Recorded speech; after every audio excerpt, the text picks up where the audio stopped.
আমরা আসলে বাংলাদেশের মানুষ নিজের নৈতিকতা বোধ নাই, যারা চাকরি করে এরা হয়তো ভাই ভাতিজার নাতি পুতি সবাই চাকরি দেয়।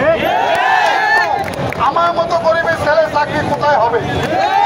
আমি বিএ পাস করছি 1996 সালে, চাকরি পাইনি।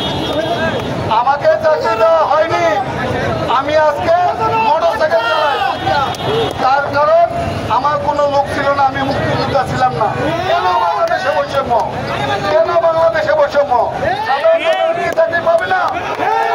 সরকারকে বলতে চাই, আপনি উঠাও তুলে ফেলুন, সাধারণ চাকরি দেন, পরীক্ষা নেন, দুর্নীতি বন্ধ করেন।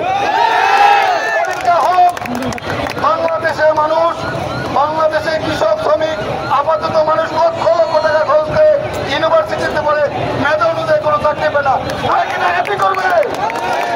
যদি তাই চালান করে এক একটা পিস্তল তুলে দেন। চাকরি চাই, আমরা আমাদের ছেলে চাকরি চাই। আমার ছেলে বিএসসি পাস করে বেসরকারি প্রতিষ্ঠানে চাকরি করে, কোনো সরকারি চাকরি নেই। সবাইকে আগামী আন্দোলনের শুভেচ্ছা জানিয়ে আমি আমার বক্তব্য শেষ করছি। কতদিন দাবি আদায়